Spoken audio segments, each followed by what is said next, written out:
And you're gonna write this down. By the way, new people, write as many questions as you can so you don't get stuck or you don't forget. And what do you think usually happens with the seller? They don't have an answer. And they look at you like, oh my God, do you think 350 is too high? They don't want to admit it, but this helps them to understand. If it's 5 minutes before they speak, do you stay quiet? You just look at right now. Ladies, I know that this is a little weird, but the first person to speak loses. Okay, so Miss, do you know why that is? So after you sell them on why you're the best agent, you're gonna ask them, has any other agent shown you this level of detail in a CMA? They're likely gonna say no. Do you know why that is? Yeah, so generally most agents spend about $100 on photos. They stick their sign in the yard and that's all the risk that they take. Megan, is that generally true? So they're not too committed to getting your home sold, Mr. Seller. Do you feel that I'm committed to getting your home sold? Reselling the value, again, we have to sell the sizzle, not the steak. When we look at this information, we have the difficult job of putting the buyer's hat on. And you're gonna say, putting the buyer's hat on. What we need to think about is like ourselves, if we were gonna buy this home again, what would we spend on this home based on what else is available? This is a really hard thing to ask people to do, to look at their price objectively, but we have to do our best. All right, so this is an actual CMA from one of my listings. So you pull this off of the MLS under Netris, like on the tabs. So I personally go in and mark it up with like a digital system. You can do it by hand, you can do it however you want. What you're gonna do is you're gonna ask them, Mr. and Mrs. Seller, based on what's available versus what recently sold, and you're gonna write this down. By the way, new people, write as many questions as you can so you don't get stuck or you don't forget. I still do it because sometimes we forget nuances, and it's a question that you're gonna ask them. You can write it right on there. So Mr. and Mrs. Seller, based on what's the amount of homes for sale, the green, versus the amount of homes that recently sold, the red, what market do you think we're in? Are we in a seller's or a buyer's market? And most people are gonna look at you and say, I don't know, you tell me. And you guys are gonna have to decide. So this is where your professional insight comes in. If there's 3 sold and 10 for sale, which market are we in? Buyer's market. If there's 15 sold and 1 for sale, what market are we in? Seller's market. If there's even amount, what market are we in? Balanced or stable. And why does this matter? And what else about pricing? If you are in a buyer's market, can you be a little bit more aggressive and price it a little higher? No. The buyer's market, no.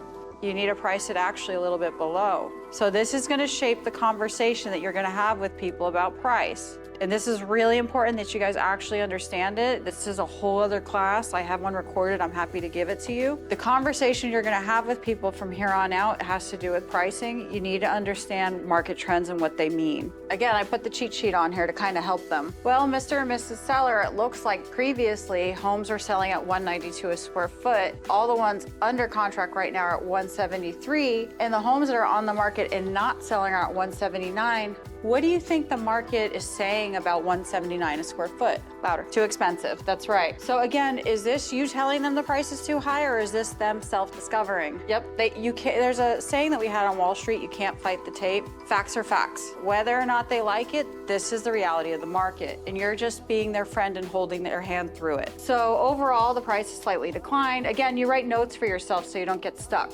Can somebody read this right here? Can you zoom in? If we want to beat the competition for a buyer, we will want to be priced slightly below the competition's prices. So usually they're reading this and kind of ignoring you, and they're gonna come out with it and say, well, my neighbor's at 380. What do you think we should be at? And you say, well, let's go through it together. Okay, why is this important to us? If you're taking 30-day listings and it takes 44 days on market to sell, did you just put yourself in a bad position? Yeah. So we need to know this for ourselves so that we can decide what kind of terms we want to agree to. If you're selling homes in a market where that says like 7 days, you could take a 20-day listing. If it says 90 days, you better get like a 4-month, 5-month listing. So you need to know this to protect yourself. And the way that you describe it to your client is, well, it looks like Mr. and Mrs. Seller that it takes people a little over a month to get a contract. Do you have that much time to get a contract? If Dylan just told me he's moving to Colorado, does Dylan have a month and a half to wait for a buyer? Well, Dylan, what do you think we can do to make one come faster? You see what I just did there? This shit is magic, y'all. This shit is fucking magic, and if you learn how to do it, it is a cash register that'll pay you the rest of your life.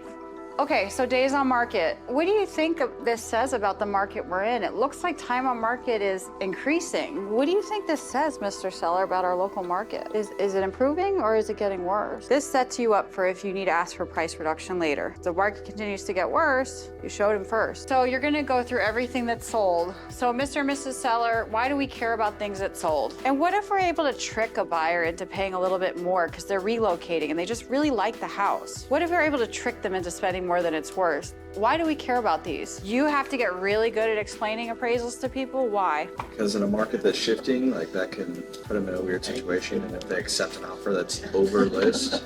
If the home doesn't appraise and the home goes back on the market, who's the jerk? Is it you or is it the buyer? You. The seller, all the seller hears is that the deal fell apart and you're the leader in the transaction. If you don't discuss this with them beforehand, you're to blame.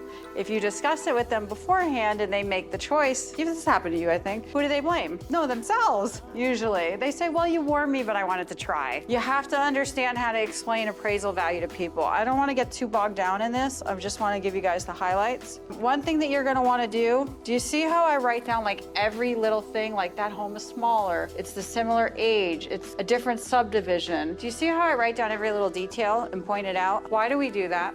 So that way, you're not just giving them data, you're giving them your... What does every home seller say to you? But my home they had 4 bedrooms and I have 5.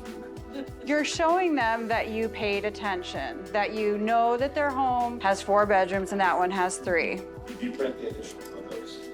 I don't. Sometimes if it's like a really similar comp, I'll go on like Zillow and show it to them and I'll say, hey, what do you think about their kitchen? Did you see that, I'll go through that. Again, I want to do this really quick. We want to write down, show them that we have paid attention to every detail so that they feel that you really understand their home. So then you're going to go through what the competition is. When you're describing competition, you're going to want to ask something like, that's so weird, Melissa. Why is your neighbor that has the same square feet, 4 bedrooms, 2 bathrooms, the same age as you, on the market for $40,000 less than what you want? What's wrong with that house?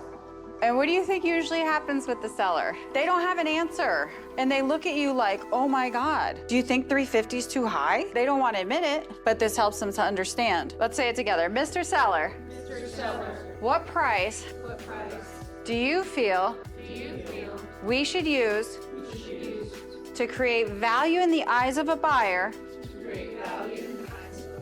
and get someone to want to purchase our home versus the competition? I used to say this probably about 50 times over and over and over again in my car on the way to the appointment. This is the most important question you're ever going to ask a seller. What do you do after you ask it? Have you ever had a real long, real uncomfortable pause? I'm going to hear the swang, real long. Have you ever had one? Has anyone ever asked this question before? Have you ever had a very long, very uncomfortable pause? Yes. It's the most awkward thing. Don't break it. Let them speak. If it's 5 minutes before they speak, do you stay quiet? You just look at Randy. Yeah. Ladies, I know that this is a little weird, but the first person to speak loses. You ask that question, you stare at them, and you wait for a response.